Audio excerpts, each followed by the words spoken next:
Hello friends, एक बार सभी का स्वागत है आपके अपने YouTube चैनल गुरु आर्यभट्ट में। तो आइए इस वीडियो में हम लोग जानने वाले हैं आपके हिंदी का मॉडल सेट नंबर 1। और इसके पहले प्रत्येक विषय का मॉडल सेट अपलोड किया जा चुका है। अगर अभी तक आप उसे नहीं देखे हैं तो उसका लिंक डिस्क्रिप्शन बॉक्स में देखने को मिल जाएगा। आप वहां से जाके उसे आसानी से देख सकते हैं। और आपको शायद पता है, नहीं पता है तो जानकारी ले लीजिए कि प्रत्येक दिन शाम को 7 बजे सफलता सीरीज नामक बैच आप सभी लोगों के लिए चलाया जा रहा है। अगर आप उससे अभी नहीं जुड़े हुए हैं तो उससे जुड़िए और आप अपने मैट्रिक के एग्जामिनेशन में अधिक से अधिक अंक प्राप्त करने का अवसर प्राप्त कीजिए। तो देखते हैं आज का जो हिंदी का मेरा पहला क्वेश्चन होता है वो कैसा होता है। ये रहा आपके स्क्रीन पर। पहला क्वेश्चन है कि जाति प्रथा के अनुसार श्रम विभाजन का आधार क्या है। 4 ऑप्शन है: मनुष्य की रुचि, रोजगार सृजन, प्रत्येक पेशा और कौशल क्षमता। आपको बताना है कि जाति प्रथा के अनुसार श्रम विभाजन का आधार क्या होता है। आप पठित पुस्तक के अनुसार इसका जवाब देने का प्रयास करें। तो हम आपको बता दें कि जाति प्रथा के अनुसार श्रम विभाजन का जो आधार है वो निश्चित किया गया है पैतृक पेशा। मतलब पिता के अनुसार जो आप पेशा करते हैं, अपना रोजगार करते हैं, वो आपको जाति प्रथा के अनुसार विभाजन करने में सहायक करता है। ऐसा हिंदी के कवि का अर्थात लेखक का मानना है। तो मतलब पहले का जो राइट आंसर होगा वो हो जाएगा ऑप्शन नंबर सी। अर्थात पहले में हम ऑप्शन नंबर सी के साथ जाने वाले हैं। चलिए आ जाते हैं आज के दूसरे क्वेश्चन की ओर। और काफी ज्यादा इंपॉर्टेंट क्वेश्चन आप सभी लोग के लिए सिलेक्ट किया जाता है इस चैनल पर, ये आप सभी को भी पता है। तो सेकंड क्वेश्चन देखते हैं। श्रम विभाजन और जाति प्रथा के लेखक हैं। श्रम विभाजन और जाति प्रथा, आपसे एक निवेदन होगा कि अगर आप हिंदी में कमजोर हैं तो पहले ऐसा करें कि आपका जो हिंदी का बुक है उसके सभी लेखक और कवि का नाम आप अच्छे से याद कर लीजिए। आपको 50% ऑब्जेक्टिव क्वेश्चन का आंसर आसानी से मिल जाएगा। आपको बताना है कि श्रम विभाजन और जाति प्रथा के लेखक। तो अगर आप श्रम विभाजन और जाति प्रथा जो अभी आप बात किए पहले क्वेश्चन को देखें, उसके लेखक का आपको नाम याद होगा तो स्पष्ट तरीके से याद होगा। यह लिखा गया है भीमराव अंबेडकर के द्वारा। अर्थात इस ऑप्शन का जो राइट आंसर होगा वो हो जाएगा option number B, Bhimrao Ambedkar. श्रम विभाजन और जाति प्रथा के लेखक भीमराव अंबेडकर माने गए हैं। चलिए आ जाते हैं आज के तीसरे क्वेश्चन। तीसरा प्रश्न आपके लिए लिया गया है 20 के दांत से। 20 के दांत कैसी कहानी है।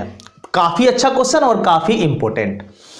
आपको बताना है सामाजिक, ऐतिहासिक, धार्मिक और मनोवैज्ञानिक। 20 के दांत आप हिंदी पुस्तक में अपने कविता को पढ़े होंगे।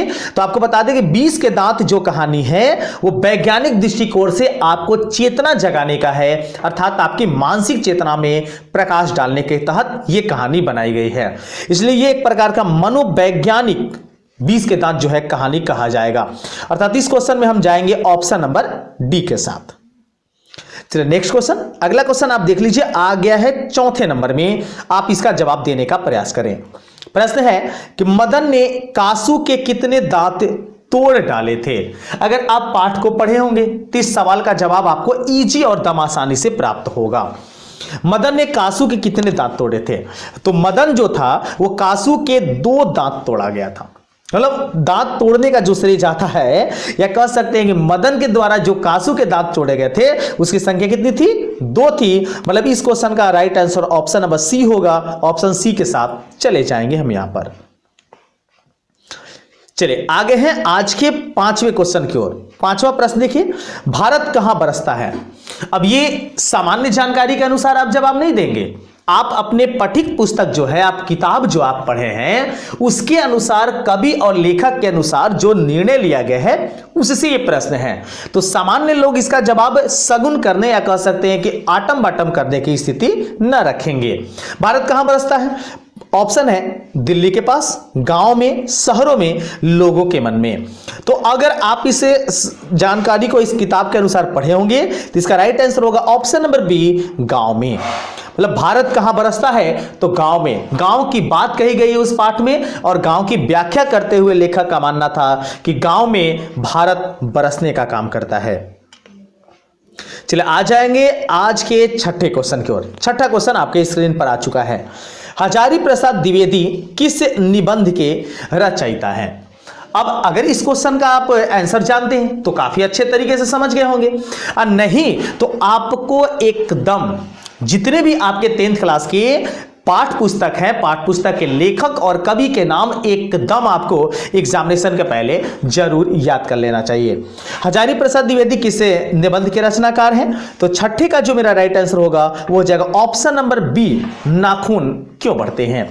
नाखून क्यों बढ़ते हैं इस कहानी के लेखक हजारी प्रसाद द्विवेदी हैं, अर्थात इसमें हम जाएंगे ऑप्शन नंबर बी के साथ। चलिए आते हैं आज के 7वां प्रश्न की ओर। 7वां प्रश्न आपके स्क्रीन पर आ चुका है। आपको बताना है हिरोशिमा कहां अवस्थित है। हिरोशिमा जो है वो किस देश में अवस्थित है, आपको इस प्रश्न का ये जवाब देना है। ऑप्शन है चीन में, जर्मनी में, नेपाल में और जापान में। तो आपको बता दें कि हिरोशिमा जो है जिस पर अमेरिका द्वारा परमाणु बम गिराया गया था, पहला जो परमाणु बम गिराया गया था वो हिरोशिमा पर और दूसरा नागासाकी पर। तो जो बम गिराया गया था वो गिराया गया था जापान में, अर्थात ऑप्शन डी जो होगा इसका राइट आंसर होगा। ये वास्तविकता से लिया गया प्रश्न है, लेकिन आपके किताब के क्वेश्चन के अनुसार ही आपको जवाब देना होता है, अर्थात इस क्वेश्चन का राइट आंसर होगा ऑप्शन नंबर डी। चलिए बढ़ लाते हैं 8वें क्वेश्चन की ओर। 8वां प्रश्न देख लीजिए आप लोग। हिंदी भाषा की लिपि है, मतलब हिंदी जो भाषा होती है वो किस लिपि में लिखा जाता है। जैसे आप सबको जानते होंगे कि अगर आप अंग्रेजी का परीक्षा, इंग्लिश का एग्जाम देते हैं तो आप उसे रोमन भाषा में, अर्थात उसको रोमन लिपि का यूज करते हैं। तो हिंदी भाषा का लिपि क्या है? तो हिंदी भाषा की जो लिपि है वो देवनागरी है। आप अच्छे से तरीके से याद रखें। आप अपना एग्जामिनेशन में जब लिपि भरना होता है तो इसी देवनागरी को भरते हैं, क्योंकि हिंदी भाषा देवनागरी लिपि में लिखी जाती है। ऑप्शन सी के साथ हम यहां जानने वाले हैं। चले आ जाते हैं आज के 9वें क्वेश्चन की ओर। 9वां क्वेश्चन आपके सामने है। बहादुर कहानी के कहानीकार कौन है? बहादुर, फिर से आगे एक क्वेश्चन, और पहले पता बता दें आपको कि 50% आपके क्वेश्चन जो होंगे वो आपके ऑब्जेक्टिव, आपके लेखक के नाम के अनुसार होंगे, तो जरूर इसे आप ही याद कर लेंगे। बहादुर, तो बहादुर जो है ये लिखा गया है अमरकांत के द्वारा, अर्थात ऑप्शन बी जो होगा इसका राइट आंसर होगा, अर्थात 9वें का right answer option number B. चलिए 10 आपके सामने है कि परंपरा का मूल्यांकन किस विधा की रचना है। मतलब परंपरा का मूल्यांकन एक कह सकते हैं कि कविता है। इसे परंपरा के मूल्यांकन का विधा की रचना किस तरीके के है, मतलब वो कहानी है, निबंध है, संस्मरण है या फिर लघु कथा है, आपको ये बताना है। तो 10वें का राइट आंसर होगा वो एक प्रकार का निबंध है। ऑप्शन नंबर बी के साथ जाएंगे। अगर आप चाहते हैं कि इस वीडियो का जो भी PDF है वो आप तक पहुंचे तो मेरे टेलीग्राम ग्रुप से आप जुड़ सकते हैं। टेलीग्राम ग्रुप का लिंक जो है वो डिस्क्रिप्शन बॉक्स में दिया गया है। जैसे ही वीडियो एंड होगा टेलीग्राम पर आपको इसका PDF मिल जाएगा। चलिए आगे देखते हैं। आगे आपके पास आ गया है 11 नंबर क्वेश्चन। 11 का जवाब देने का प्रयास करेंगे। बिरजू महाराज का संबंध किस घराने से है? काफी मोस्ट इंपोर्टेंट क्वेश्चन, और इसका तो जवाब आप सभी को मालूम होगा। हमें पता है कि आप सभी को मालूम है कि बिरजू महाराज का संबंध किस घराने से है। तो बिरजू महाराज संबंधित हैं लखनऊ से। ऑप्शन नंबर ए के साथ हम यहां चले जाएंगे। Option A is right answer. चलिए आ जाते हैं अब 12वें क्वेश्चन की ओर। आपको बताना है कि लास्ट शत्रुज क्या है। लास्ट शत्रुज अगर हिंदी पाठ पुस्तक पढ़ेंगे तो ये सारे आंसर आपको मिलेंगे। कहीं और जगह से आपको ये क्वेश्चन दिए ही नहीं जा रहे हैं, सारे आपके हिंदी के पाठ पुस्तक से लिया गया है क्वेश्चन, और सेट बनाए जाते हैं। इसी तरीके के बिहार बोर्ड आपको सेट बना के देगा। लास्ट शत्रुज देख लीजिए कहां का है, तो इसका राइट आंसर होगा, ये देख लीजिए आप लोग, इमारत पर्वत, ईसाई मठ और मेरा शत्रु। तो 12 का जो राइट आंसर होगा वो हो जाएगा ऑप्शन नंबर सी, ईसाई मठ। ऑप्शन सी के साथ हम लोग यहां जाने वाले हैं। चलिए आ जाते हैं आपके पास 13 नंबर में। झोले में कितनी मछलियां थी? आप पठित पुस्तक में आप पढ़े होंगे कि एक बार जो लेखक है वो मछली मारने चला जाता है और मछली मारते समय उसे कुछ मछलियां मिलती हैं, तो आपको बताना है उसके झोले में कितनी मछलियां थीं। तो इसमें झोले में मछलियों की संख्या थी वो 3 थी। ऑप्शन बी के साथ हम जाने वाले हैं। चलिए आ जाते हैं आज के 14वें क्वेश्चन। ये तो काफी इंपॉर्टेंट और काफी अच्छा क्वेश्चन। बिस्मिल्लाह खां का जन्म कहां हुआ था? बिस्मिल्लाह खां काफी प्रसिद्ध वाद्य, काफी प्रसिद्ध जो मुख्य रूप से बांसुरी वादक माने जाते थे। तो 14 का आपका राइट आंसर हो जाएगा option number C, Dumraon. Option C के साथ हम यहां जाएंगे। चलिए आ जाते हैं आज के 15वें क्वेश्चन की ओर। गांधी जी सबसे बढ़िया शिक्षा किसे कहते हैं? गांधी जी के द्वारा सबसे बढ़िया शिक्षा, यह भी आपके पठ्य पुस्तक के अनुसार देना है, यह जनरल नॉलेज का क्वेश्चन नहीं है, बार बार हम आपको यह चेतावनी दे रहे हैं। तो गांधी जी सबसे बड़ी अच्छी शिक्षा किसको मानते थे? ऑप्शन है अहिंसक प्रतिरोध, हिंसक प्रतिरोध, प्रारंभिक शिक्षा और इनमें से कोई नहीं। तो गांधी जी के अनुसार माने तो अहिंसक प्रतिरोध, जिसमें किसी का प्रतिरोध किया जाए अर्थात विरोध किया जाए लेकिन हिंसा ना किया जाए, वैसे शिक्षा को गांधी जी सबसे बढ़िया शिक्षा कहते थे। इस क्वेश्चन का राइट आंसर होगा ऑप्शन नंबर ए। चलिए आते हैं इसके बाद 16 नंबर क्वेश्चन की ओर। 16वां क्वेश्चन देखेंगे। सिख धर्म के प्रवर्तक थे, मतलब सिख धर्म के प्रवर्तक किसे माना जाता है, आपको इस प्रश्न में यह बता देना है। तो 16 क्या बता दें हम आपको कि सिख धर्म के प्रवर्तक माने जाते हैं गुरु नानक। तो अर्थात इस क्वेश्चन का जो राइट आंसर होगा वो हो जाएगा option number B, Guru Nanak Sikh धर्म के प्रवर्तक माने जाते थे। चलिए आ जाते हैं आज के 17वें क्वेश्चन। उसी भाग से लिया गया है क्वेश्चन ताकि आप कंफर्म इसका जवाब दे सकें। गुरु नानक किस भक्ति धारा के कवि हैं? काफी अच्छा क्वेश्चन। गुरु नानक जो है वो किस भक्ति धारा के कवि हैं? ऑप्शन है सगुण, निर्गुण और बहुगुण। अर्थात 17 का जो आपका राइट आंसर होगा वो हो जाएगा ऑप्शन नंबर बी, निगुण। अर्थात बी ऑप्शन के साथ हम यहां जाएंगे 17 प्रश्न में। चलिए इसके बाद आ जाते हैं आज के 18 क्वेश्चन की ओर। 18 का बताना है आपको। रसखान जी किसकी भक्ति क्रिया करते थे? रसखान जो एक मुस्लिम कैंडिडेट या कह सकते हैं मुस्लिम लेखक के रूप में जाने जाते हैं, तो ये भक्ति किया करते थे भगवान की। उनका नाम बताना है कि किस भगवान की पूजा करते थे या फिर भक्ति करते थे। तो आपको बताना है कृष्ण, राम, विष्णु या शंकर। तो इसका राइट आंसर होगा 18 का, वो हो जाएगा ऑप्शन नंबर ए। रसखान जो थे वो कृष्ण की पूजा करते थे, अर्थात भगवान कृष्ण की पूजा वो आराध्य करते रहते थे। चलिए आ जाते हैं इसके बाद 19 नंबर की ओर। 19 क्वेश्चन देखिए। घनानंद किस काल के कवि थे? घनानंद जो थे वो किस काल के कवि माने जाते हैं, आपको यह बताना है। ऑप्शन दिया गया है भक्ति काल के, वीरगाथा काल के, छायावाद युग के और रीति युग के। डी ऑप्शन में दिया गया है। तो 19 का जो आपका राइट आंसर होगा वो हो जाएगा ऑप्शन नंबर डी, रीति युग के। ऑप्शन डी के साथ इस प्रश्न के उत्तर के साथ हम चले जाएंगे, अर्थात 19 का राइट आंसर होगा ऑप्शन नंबर डी। चलिए आगे हम इसके बाद 20वें प्रश्न की ओर। 20वां प्रश्न देखेंगे। कवि प्रेम घन के अनुसार भारत में आज कौन सी वस्तु दिखाई नहीं पड़ती है? यह भी आपको पाठ्य पुस्तक से ही लिया गया है क्वेश्चन। ऑप्शन है भारतीयता, कदाचारिता, पत्रकारिता और अंग्रेजी भाषा। कवि प्रेमघन के अनुसार बताना है कि भारत में आज कौन सी वस्तु दिखाई नहीं पड़ती है। तो आपको बता दें कि इसमें सबसे ज्यादा सटीक आंसर उन प्रेम घन के द्वारा होना चाहिए ऑप्शन नंबर ए, भारतीयता। क्योंकि आज के जो लोग हैं वो भारतीयता, इंडियन जो क्षमताएं होती हैं, भारतीयों की जो प्रक्रियाएं होती हैं उससे भटकते जा रहे हैं, ऐसा मानना था कवि प्रेम घन का।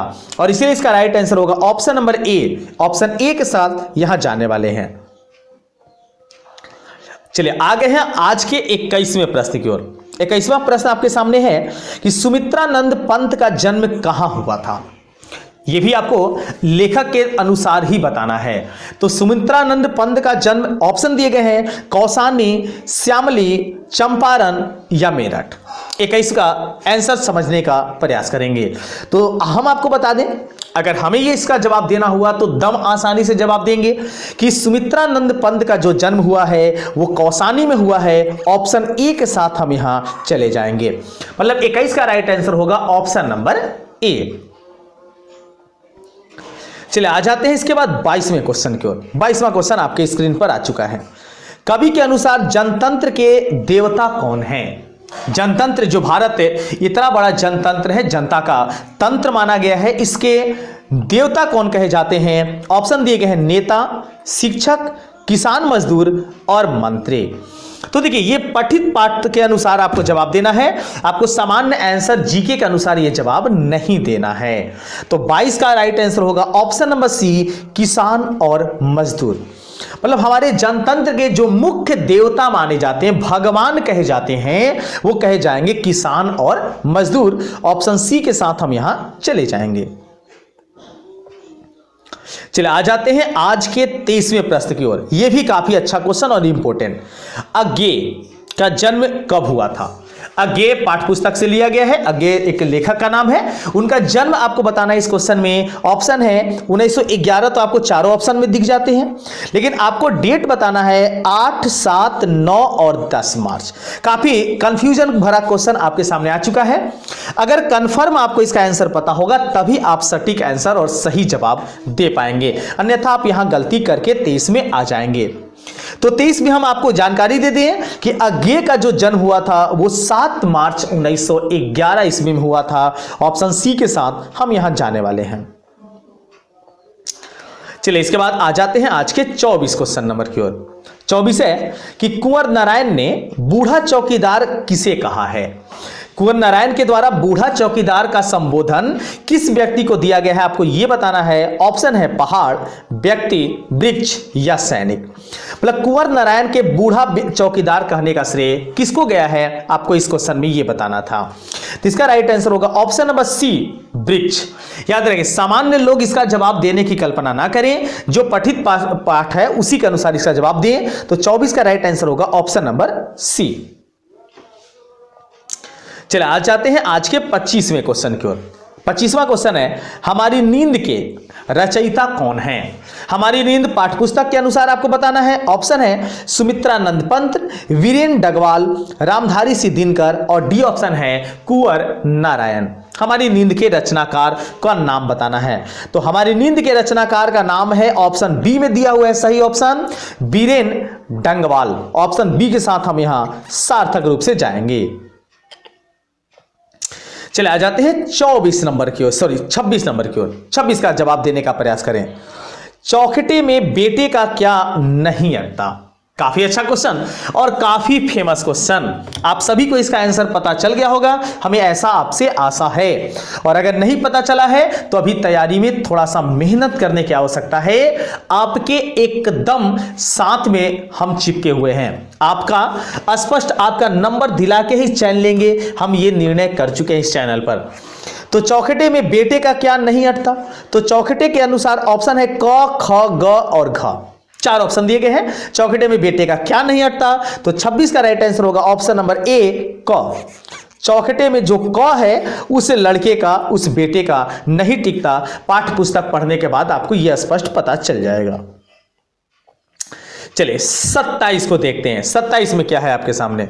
27 क्वेश्चन है और 27 में है लौट कर आऊंगा फिर, किसकी कविता है? देखिए, अगर आप कवि का नाम याद रखते हैं तो आराम से 1 नंबर आपको यहां मिल जाएंगे। किसी प्रकार का कोई टेंशन आपको है ही नहीं। तो पूरी तरीके से लेखक और कवि का नाम याद कर लीजिए और 50% क्वेश्चन आपके हाथ में। लौटकर आऊंगा मैं किसकी कविता है? तो लौटकर आऊंगा मैं कविता के रचनाकार हैं जीवनानंद दास। ऑप्शन बी जो होगा इसका राइट आंसर होगा, क्योंकि बाकी ऑप्शन पढ़ने की आवश्यकता ही आपको नहीं है। चलिए आ जाते हैं आज के 28 नंबर क्वेश्चन की ओर। हाँ, ये आपके द्वितीय जो आपका पुस्तक है उससे से क्वेश्चन पूछा गया है। मगम्मा क्या बेचती थी? आपको पता है मगम्मा जो गांव के चारों ओर घूम घूम के अपने माथे पर एक टोकरी लेके बेचना का काम करती थी, तो उसमें एक वो क्या बेचती थी आपको ये इसमें बता देना है। तो मगम्मा जो है सभी गांव में घर घर जाके दही बेचती थी। ऑप्शन बी जो होगा इसका बिल्कुल राइट आंसर होगा। चलिए इसके बाद आ जाते हैं 29 नंबर। उसी पार्ट से क्वेश्चन लिया गया है, समझने का प्रयास करेंगे सब लोग। घर में मगम्मा की किससे नहीं बनती थी? घर में ये कहानी में आप पढ़ेंगे तो आपको स्पष्ट पता चल जाएगा। बेटी से, बहू से, पति से या सास से। मगम्मा का किससे नहीं बनता था आपको ये इस क्वेश्चन में बताना है। तो मगम्मा जो थी किससे नहीं बनती थी? तो वो अपने बहू से उसको नहीं बनता था। ऑप्शन बी जो होगा इसका करेक्ट आंसर होगा। चलिए आ जाते हैं आज के 30वें प्रश्न की ओर। 30वां क्वेश्चन आपके सामने है। आपको बताना है कि लक्ष्मण कौन था। लक्ष्मण जो था कौन था, आप उसी पाठ के अंतर्गत आप पढ़ेंगे। ये आपको रामायण का लक्ष्मण नहीं है, यह कि रामायण का लक्ष्मण का जवाब दे दे तो यहां पर आपको ऐसे ऑप्शन नहीं मिलने वाले हैं। आपको बताना है कि लक्ष्मण कौन था, लक्ष्मी का पति, नजम्मा का पति, मगम्मा का पति या नजम्मा का पिता। ध्यान रखेंगे, नजम्मा का पति और नजम्मा का पिता लिखा हुआ है, ऐसा कंफ्यूजन नहीं करेंगे। तो 30 का राइट आंसर होगा ऑप्शन नंबर ए, लक्ष्मी का पति। ऑप्शन ए के साथ हम यहां जाएंगे, option A is a right answer. चलिए 31 देखते हैं। 31 क्वेश्चन आ गया है आपके स्क्रीन पर, इसका जवाब देने का सभी लोग प्रयास करें। मंगू जो थी वो कैसी लड़की थी? पागल और गूंगी, बहरी और गूंगी, गूंगी और लंगड़ी, लंगड़ी और पागल। इसका मतलब आपको अगर पता है तो थोड़ा सा पता होगा, वो गूंगी थी, लेकिन पागल थी, बहरी थी या फिर लंगड़ी थी। अगर ये पता होगा तो जवाब आपको मिल जाएगा।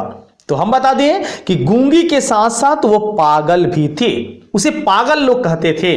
तो मग्गू की कैसी लड़की थी? ऑप्शन ए के साथ हम यहां जाएंगे, पागल एवं गूंगी।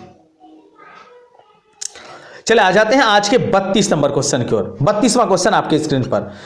नगर कहानी के कथाकार कौन है?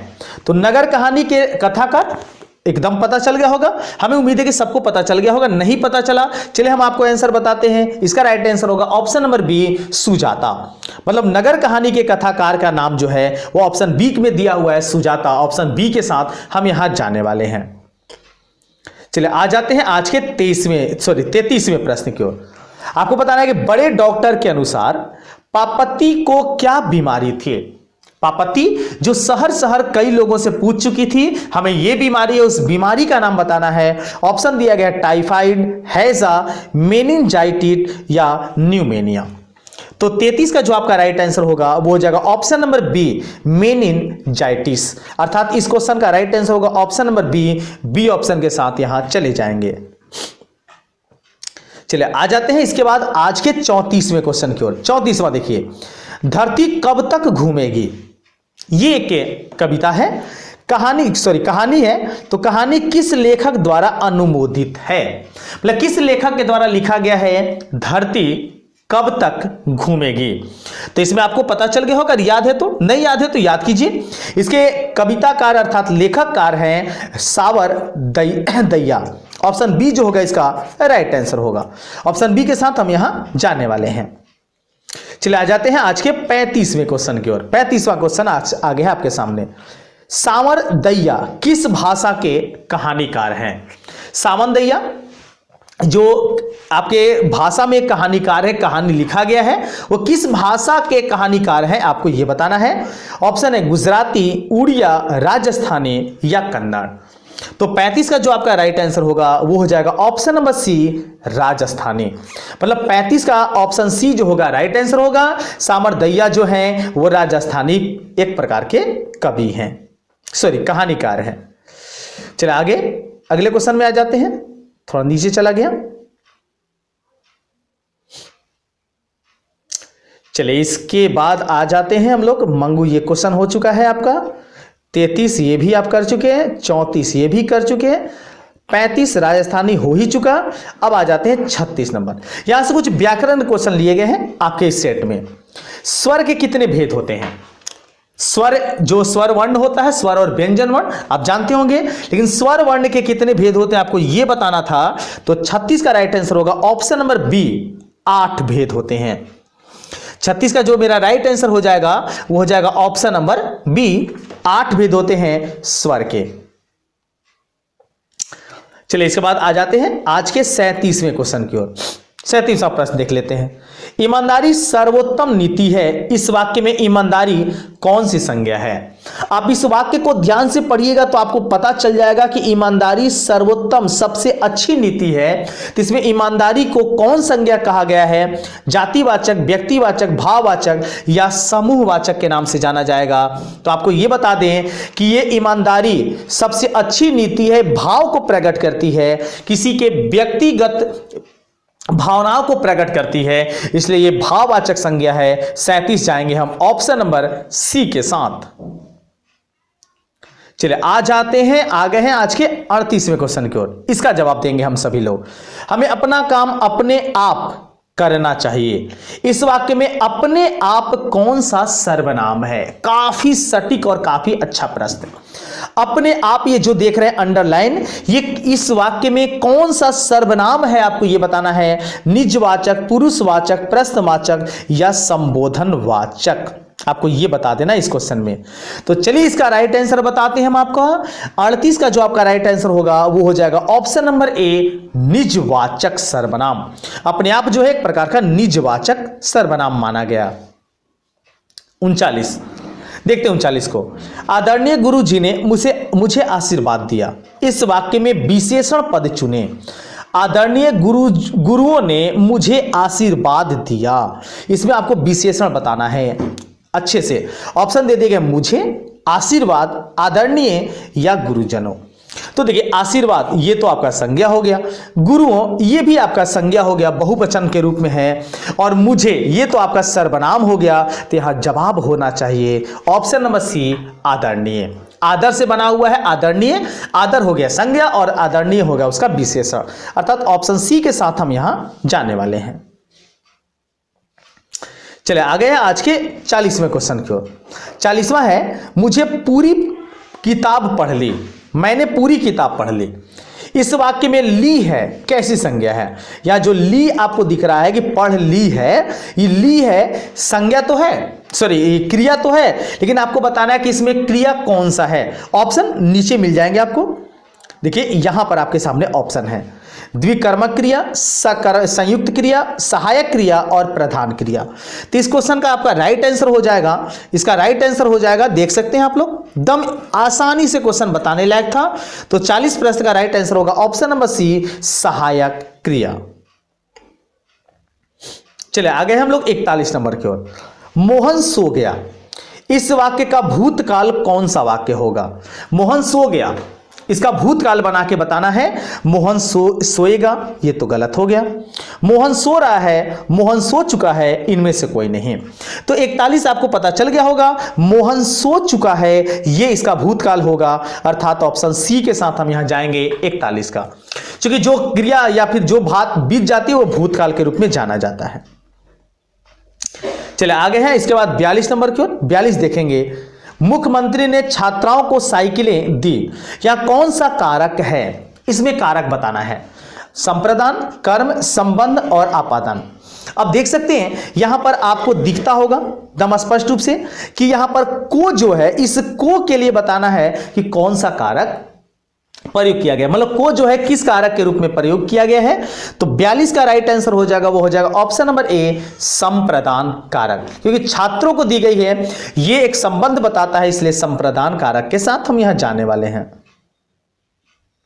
चले आ गए हैं 43 नंबर की ओर। 43 देखेंगे, गीता खेल रही है, कौन सा वाक्य है? गीता खेल रही है, तो इसमें देखिए एकदम सिंपल वाक्य है, इसमें किसी प्रकार का न तो संयुक्त लिखा गया है और न मिश्रण किया गया किसी तरीके का, मतलब गीता खेल रही है, एक वाक्य ही है इसका, इसलिए राइट आंसर होगा ऑप्शन नंबर ए, सरल वाक्य। मतलब गीता खेल रही है एक प्रकार का सरल वाक्य है, ऑप्शन ए के साथ यहां जाने वाले हैं।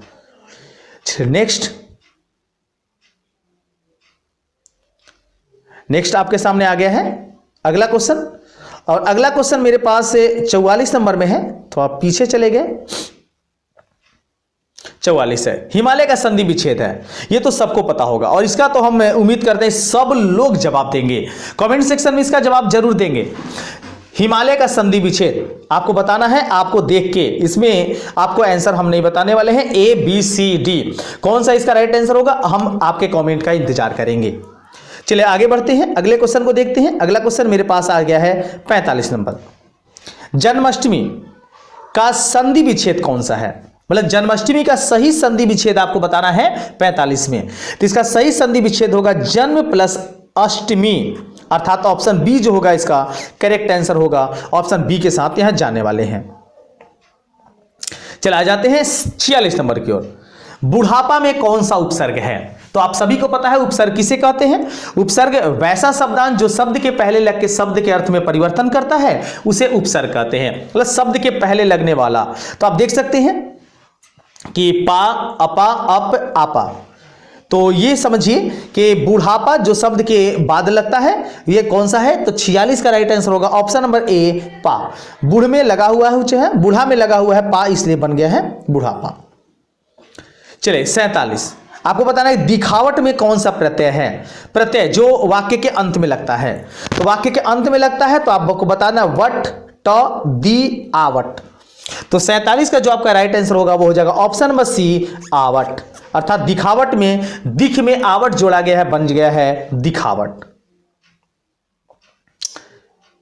चले आ जाते हैं इसके बाद 47 नंबर क्वेश्चन की ओर।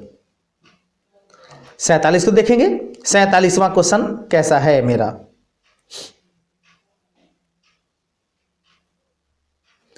चलिए दिखावट हो चुका है। आ गया है राजा रानी में कौन सा समास है। तो देखिए राजा रानी, अगर ये हाइफन दिया हुआ है दोनों के बीच का डैश, तो आप ये समझिए कि ये द्वंद्ववाच हुआ, इसमें आगे दिमाग ही नहीं लगाना है। बीच में अगर डैश मिल गया, दोनों तरफ अगर कोई पद है तो एक प्रकार का द्वंद्व समास है। ऑप्शन बी के साथ हम यहां जाएंगे, अर्थात 48 का राइट आंसर होगा ऑप्शन नंबर बी, द्वंद्व समास।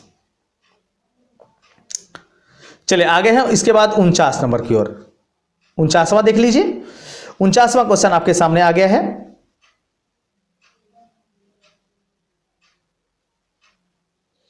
49 नंबर आपको बताना है कपटी मित्र मुहावरे का अर्थ है। काफी अच्छा क्वेश्चन और काफी फेमस। कपटी मित्र, तो अकेले जमाने का आदमी, गुदड़ी का लाल, आस्तीन का सांप, गांठ का पूरा।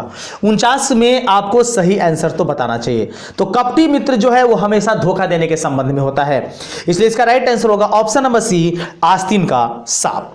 तो चलिए आगे हैं आज के आपके होमवर्क की ओर। और ये जो आपके सामने आज का मेरा जो अंतिम प्रश्न है ये रहा आपके होमवर्क में। आपको इसका जवाब जाते जाते होमवर्क में देते जाना है कि लोहे के चने चबाना मुहावरे का सही अर्थ क्या होगा।